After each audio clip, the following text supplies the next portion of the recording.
On en a tous envie, hein, de réussir. On en a tous envie, mais on sait pas forcément dans quel domaine, ni comment la plupart du temps. Souvent, quand on s'imagine dans nos rêves les plus fous, on pense à des choses qu'on estime trop grandes pour nous. C'est normal, ces rêves sont, comme leur nom l'indique, fous. Du coup, il y a 3 grands mots à retenir pour aujourd'hui. Réussir, rêve et folie. On doit tous avoir un exemple de personne qui a, entre guillemets, réussi. Mais est-ce qu'on en est si sûr ? Ce mot, c'est très subjectif quand on y réfléchit. Dans sa définition la plus propre, ça veut juste dire obtenir un bon résultat. Mais pour qu'il soit bon ce résultat, il faut d'abord partir d'une attente. Et l'attente, c'est l'état de conscience d'une personne qui attend. Une personne, exactement.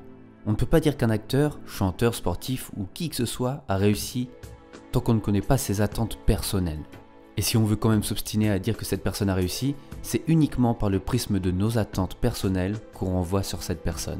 D'ailleurs, dans la plupart des cas, on confond très souvent réussite personnelle et réussite financière. L'un peut très bien vivre sans l'autre, même si la frontière est très fine entre les deux. Par exemple, certaines personnes voient leur réussite personnelle dans le fait de dégager une notoriété de leur création, afin de pouvoir créer des choses plus ambitieuses et dans la plupart des cas, plus chères aussi. Là, on est sur une optique de créer et distribuer. Et donc d'autres personnes, à contrario, vont être dans l'optique de créer et accumuler les richesses. Et encore même en regardant les choses différemment, sans parler une seule fois d'argent, il y a des personnes qui basent leur réussite sur le fait de créer une famille, une œuvre, un sentiment ou même un souvenir. Mais on va vite s'éloigner du sujet avant de transformer ce projet en vidéo explicative un petit peu lourde.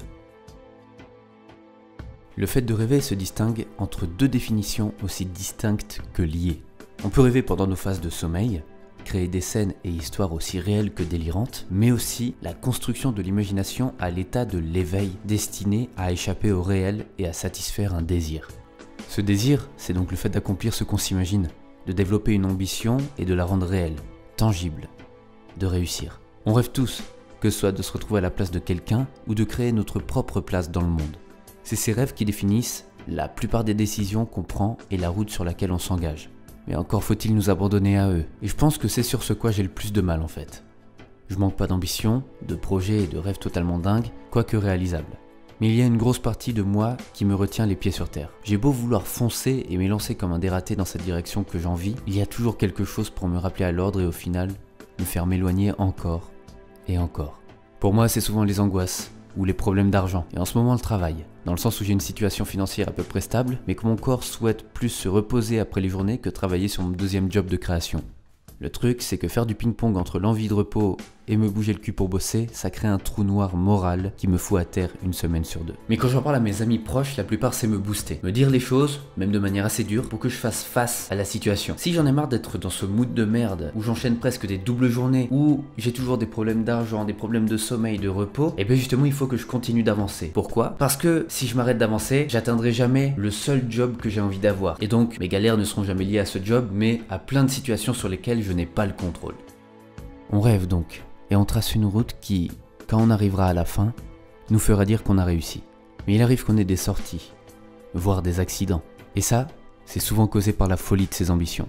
La folie en somme, c'est un manque de jugement, une absence de raison. Rêver, c'est un peu ça. Rien que dans sa définition, ça nous dit que c'est une sorte de pensée qui nous fait sortir de la réalité. Donc forcément, il arrive que cette réalité nous rattrape. Qu'on se rende compte que tout ce qu'on essaie de faire, ça tient de la folie. C'est pas viable, c'est même à la frontière de la débilité, de l'inconscience.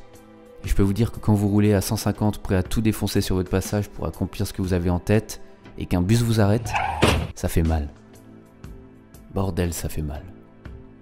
Devoir se remettre de ce genre d'accident moral, c'est extrêmement dur. On roule en permanence dans des tunnels où le bruit est assourdissant.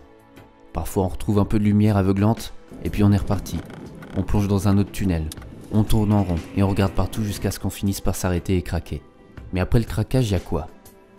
On peut rester dans le tunnel et y vivre. Les colonies de fourmis le font, elles sont bien organisées et ont tout un rôle à jouer.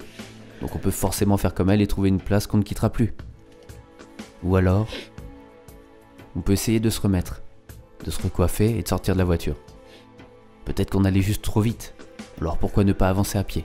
D'ailleurs, on dit que c'est bon pour la santé, alors raison de plus. Au bout du compte, qu'est-ce qui est le plus fou ?